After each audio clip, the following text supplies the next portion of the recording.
Hello everyone, my name is Himanshu Kaushik and I am here on your YouTube channel परीक्षा गुरु।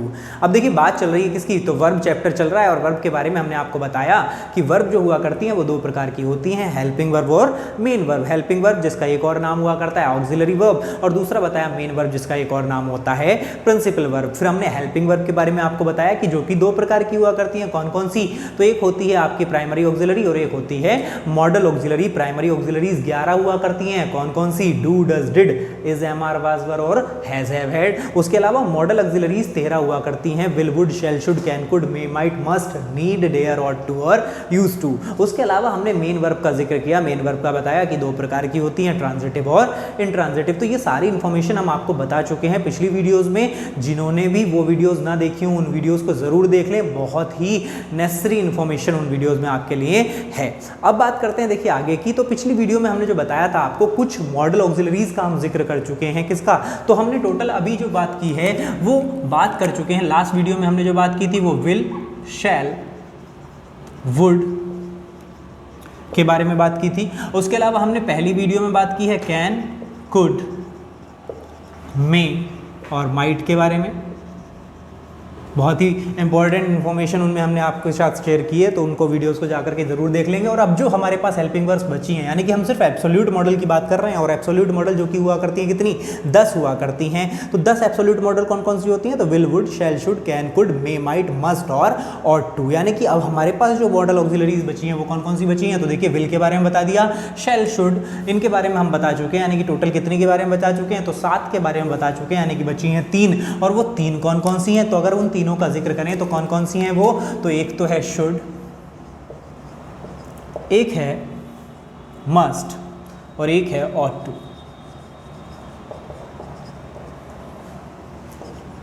अब देखें should के बारे में हम हल्का सा आपको पिछली वीडियो में भी बता चुके हैं। और क्या बताया था, तो हमने बताया था कि शुड का प्रयोग जो हुआ करता है, फर्स्टली जो शुड का प्रयोग होता है वो होता है शैल की पास्ट फॉर्म के तौर पे। यानी कि जब भी हम शैल वाले सेंटेंस का इनडायरेक्ट बना रहे होते हैं तो डायरेक्ट में तो शैल आया करता है, और जब इनडायरेक्ट करते हैं तो उसको शुड आ जाता है। और वो डिपेंड करता है किस पर, हमने बताया सब्जेक्ट पर डिपेंड करता है भाई।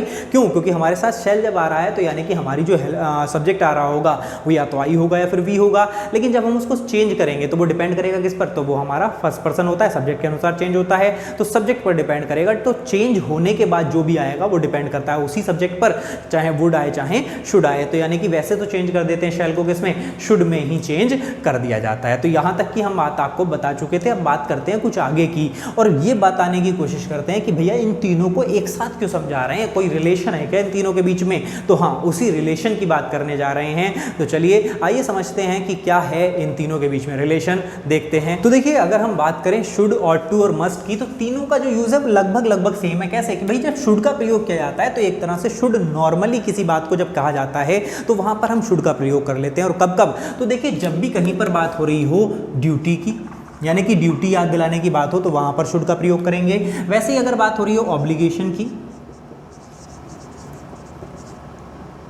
ड्यूटी की बात हो रही हो, ऑब्लिगेशन की बात हो रही हो कहीं पर, या बात हो रही हो कहीं पर एडवाइस देने की, या इंस्ट्रक्शन की बात हो रही हो, या फिर बात हो रही हो पॉसिबिलिटी की, तो हर उस जगह पर शुड का प्रयोग कर लिया जाता है। अरे अच्छा, इन्हीं जगहों पर अगर हम बात करें तो मस्ट का भी प्रयोग किया जाता है। यानी कि जब भी कहीं पर बात हो रही हो ड्यूटी की, या कहीं पर बात हो रही हो ऑब्लिगेशन की, कहीं पर बात हो रही हो एडवाइस की, कहीं पर इंस्ट्रक्शन देने की बात हो रही हो, तो वहां पर शुड का प्रयोग किया जाता है। उसी प्रकार अगर हम बात करें मस्ट की, तो भैया जब भी ड्यूटी की बात हो रही हो तो मस्ट का भी प्रयोग किया जाता है। यानी कि जब भी ड्यूटी की किसी जगह पर बात हो रही हो तो मस्ट का भी प्रयोग किया जाता है। वैसे ही अगर बात हो रही कंपल्शन की,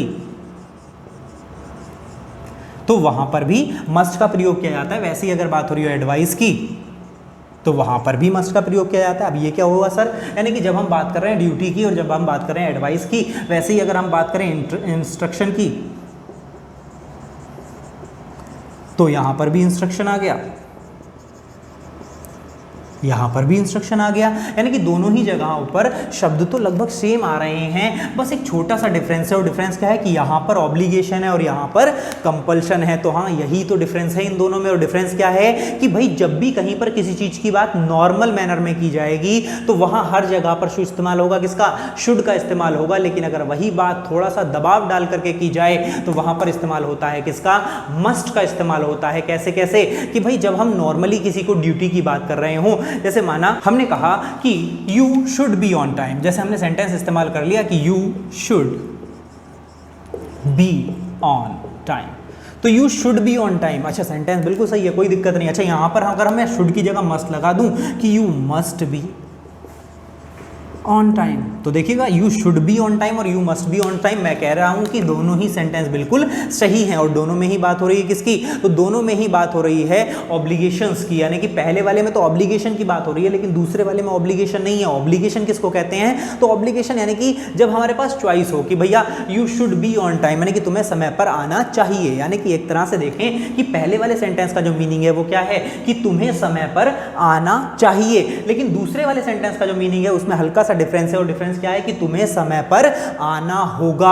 और देखो, पहले वाले सेंटेंस में कहा गया है तुम्हें समय पर आना चाहिए, यानी कि तुम्हें आना चाहिए। जैसे माना कि हम किसी क्लास में बैठे हुए हैं और एक स्टूडेंट है जो कि रेगुलर देर से आता है, तो दूसरे स्टूडेंट ने उससे कहा कि तुम्हें समय पर आना चाहिए। क्या दूसरा स्टूडेंट उससे धमका कर कह सकता है क्या कि तुम्हें समय पर आना ही होगा? नहीं, दूसरा स्टूडेंट नहीं कह सकता। दूसरा स्टूडेंट तो उससे समझाने के वे में कहेगा कि तुम्हें समय पर आना चाहिए। लेकिन अगर वहीं पर वही बात अगर कोई टीचर या कोई हायर अथॉरिटी कहेगा तो वो तुम्हें समय पर आना चाहिए नहीं कहेगा, फिर वो क्या कहेगा कि तुम्हें समय पर आना ही होगा, यानी कि वो उसके खिलाफ एक्शन ले सकता है। इसलिए वहां पर इस्तेमाल करेगा किसका?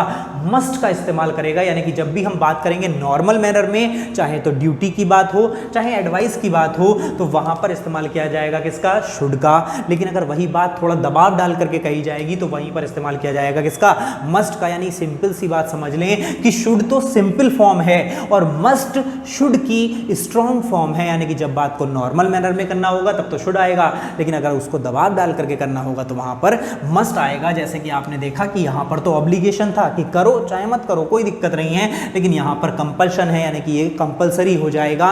तो जब भी चीज कंपलसरी हो जाया करती है तो वहां पर मस्ट का प्रयोग किया जाता है, लेकिन अगर चीज जरूरी नहीं है, आप पर डिपेंड करता है कि आपको कैसे करना है, तो वहां पर ऑब्लिगेशन के लिए शुड का इस्तेमाल किया जाता है। तो उम्मीद करता हूं ये चीज आपको अभी तक समझ में आई होगी। अब देखिए इसमें ought to कहां से आ गया? तो देखिएगा जब भी कभी बात को नॉर्मली कहा जाए तो वहां पर ought to का प्रयोग किया जाता है, यानी कि पहली फॉर्म एक तरह से समझ ले शुड हो जाएगी, दूसरी ought to हो जाएगी और तीसरी हो जाएगी क्या? मस्ट हो जाया करती है। तो इस तरह से शुड, ought to और मस्ट का प्रयोग किया जाता है।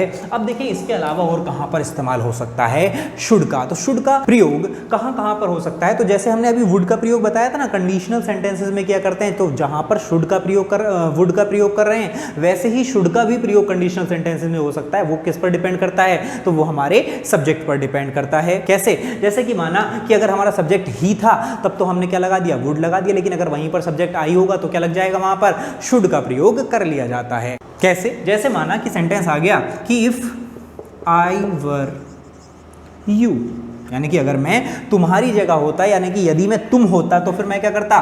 तो आई शुड, यहां पर वुड ना लगा करके क्या लगा देंगे? I should do this way, या I should do this work, यानी कि अगर मैं तुम्हारी जगह होता तो मैं इस काम को करता। इस तरह से करता। कैसे करता? तो वहां पर भी कंडीशनल सेंटेंस की बात हो रही है, यानी कि बी वर्ब का जिक्र हो रहा है। तो दूसरी वाली सेंटेंस में वुड प्लस वर्ब की फर्स्ट फॉर्म आ रही थी ना, जब पिछली वाले में बताया था, वैसे यहाँ पर शुड प्लस वर्ब की फर्स्ट फॉर्म आ जाएगी। उसके अलावा एक शब्द हुआ करता है LEST, और LEST जो हुआ करता है वो डरने के लिए आता है, यानी कि जब हम किसी चीज के लिए डरा हुआ फील कर रहे हो तो वहां पर LEST आ जाया करता है। इसका मीनिंग हिंदी में हो जाता है कहीं ऐसा ना हो कि, यानी कि जब हम किसी चीज से डरे हुए होते हैं, जैसे वॉक केयरफुली, ध्यान से चलो, कहीं ऐसा ना हो कि गिर जाओ, तो वहां पर कहीं ऐसा ना हो कि के लिए शब्द आ जाया करता है क्या? LEST शब्द आ जाया करता है। और इसके साथ हेल्पिंग वर्ब प्रयोग की जाती है क्या? तो इसके साथ शुड का प्रयोग किया जाता है। और वही चीज है, यानी कि कहां कहां पे शुड का प्रयोग किया गया? तो देखो सबसे पहली बात हमने बताई कि जब भी कहीं पर बात हो रही होगी, कब? जब शैल की पास्ट फॉर्म का जिक्र होगा तो वहां पर प्रयोग किया जाएगा किसका? शुड का। एक बात तो ये हो गई। दूसरी बात हमने बताई कि भैया ड्यूटी की बात हो, ऑब्लिगेशन की बात हो, एडवाइस की बात हो या फिर इंस्ट्रक्शन की बात हो तो वहां पर भी शुड का प्रयोग किया जाता है नॉर्मल मैनर में। उसके बाद तीसरी बात बताई गई कि भैया जब भी कहीं पर बात हो रही हो किसकी? तो कंडीशनल सेंटेंस हो और पहले सेंटेंस में बी वर्ब का प्रयोग हो, तो दूसरे वाले सेंटेंस में डिपेंड करेगा सब्जेक्ट पर, आ जाएगा क्या? शुड आ जाएगा। उसके अलावा LEST शब्द जो हुआ करता है उसके साथ भी शुड का प्रयोग किया जाता है। जैसे एक एग्जांपल इसका भी लेकर के देख लेते हैं क्या? कि walk carefully least you should fall down, है ना। तो ध्यान से चलें, अदरवाइज क्या होगा, यानी कि कहीं ऐसा ना हो कि आप गिर जाएं, तो वहां पर भी LEST का प्रयोग हुआ है, इसीलिए यहाँ पर इसके बाद क्या प्रयोग कर लिया गया, शुड का प्रयोग कर लिया गया। तो ये हमने बात की किसकी, शुड की बात की। दूसरी बात कर लेते हैं, और दूसरी बात कर लेते हैं किसकी, तो ought to की बात कर लेते हैं। तो उम्मीद है शुड की बात आपको आसानी से समझ में आ गई होगी। अगर हम बात करें ought to की, तो भैया ought to का प्रयोग कहाँ पर होगा, तो इस चीज़ के लिए जरा देख लेते हैं कि ought to के प्रयोग के लिए क्या होगा। तो देखिए शुड का तो इस तरह से हो गया, लेकिन ought to थोड़ा सा हार्ड फॉर्म है। कैसे कि जब भी कहीं पर मॉरल ऑब्लिगेशंस या मॉरल सजेशंस की बात हो, तो वहां पर ought to का प्रयोग किया जाता है। और मॉरल क्या होते हैं, तो यानी कि जो हमारी नैतिकता होती है, तो जो हमारे नैतिक कर्तव्य हैं उन सभी के लिए प्रयोग किया जाता है किसका, ought to का प्रयोग किया जाता है। जैसे हमारा नैतिक कर्तव्य क्या है कि हमें राष्ट्र का सम्मान करना चाहिए, बड़ों की आज्ञा माननी चाहिए, तो वो सभी हमारे नैतिक कर्तव्य हैं। तो उन हर जगह पर इस्तेमाल कर सकते हैं किसका, ought to का इस्तेमाल कर सकते हैं। कैसे कर सकते हैं, आ जाइए देख लेते हैं जरा। तो you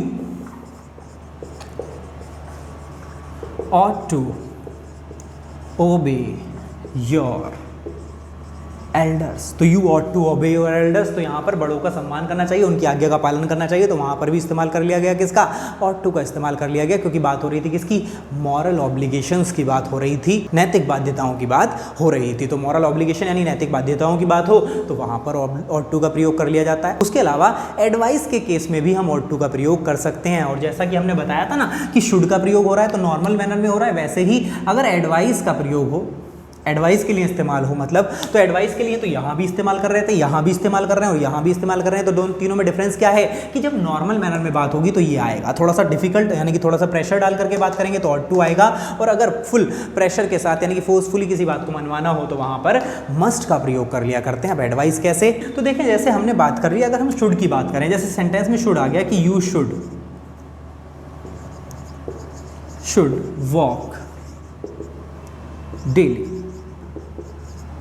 in the morning,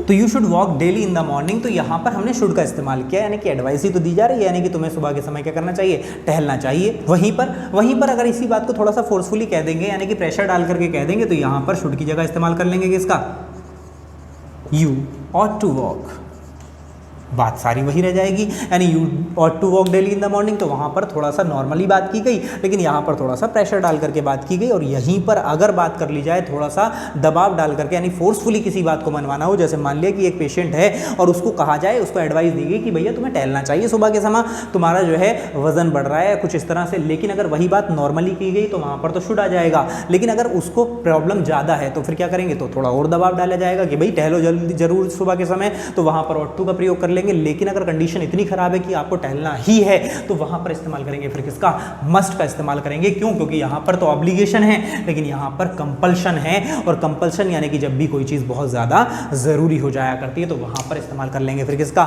must का इस्तेमाल कर लेंगे। ये तो बात हुई शुड और ought to की। उसके अलावा बात करें अगर मस्ट की, तो मस्ट का हम बता ही चुके हैं आपको कि भैया ड्यूटी की बात हो, ऑब्लिगेशन कंपल्शन की बात हो, एडवाइस की बात हो, इंस्ट्रक्शन की बात हो, या फिर बात हो रही हो नेसेसिटी की यानी कि जरूरत हो किसी चीज की, या फिर बात हो रही हो किसी को ऑर्डर देने की, तब भी आएगा, या फिर रिकमेंडेशन की बात हो रही हो तब भी इसका प्रयोग किया जाता है किसका, मस्ट का प्रयोग किया जाता है। जैसे सेंटेंस ऊपर अभी हमने इस्तेमाल किया था, क्या हमने इस्तेमाल किया था कि you should be on time, तो you must be on time, तो दोनों में डिफरेंस कुछ नहीं, बस अंतर है किसका, मीनिंग का डिफरेंस हो जाया करता है। उसी प्रकार मान लिया मैंने कह दिया कि you must do this work, तो you should do this work होता तो नॉर्मल मैनर में कहा जा रहा है, यानी कि तुम्हें इस काम को करना चाहिए, लेकिन यहाँ पर क्या कह दिया, you must do this work, यानी कि तुम्हें इस काम को करना ही होगा। तो वहाँ पर जब भी कभी बात हो कंपल्शन की, तो वहाँ पर इस्तेमाल कर लिया जाता है किसका, मस्ट का इस्तेमाल कर लिया जाता है। तो उम्मीद करता हूँ ये तीनों बातें आपको आसानी से समझ में आ गई होंगी। क्या क्या, एक बार फिर से देख लेते हैं। तो शुड का प्रयोग शैल के पास फॉर्म के तौर में, उसके अलावा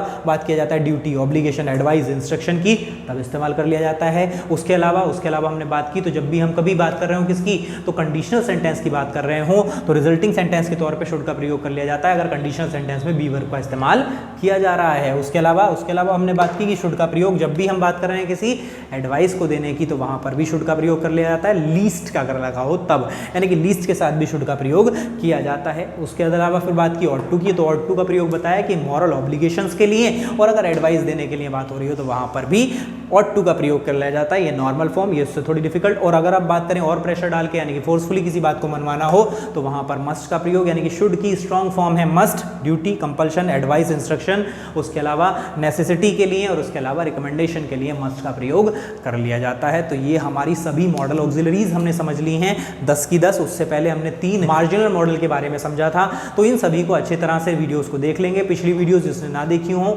वो उनको फिर से जाकर के देख लें, और ताकि आपको अच्छे से सभी चीज़ें समझ में आ जाएं। तो उम्मीद करते हैं ये लेक्चर आपको अच्छे से समझ में आया होगा। वीडियो को लाइक करेंगे, दोस्तों के साथ शेयर करेंगे और चैनल को सब्सक्राइब करना ना भूलें। Thank you.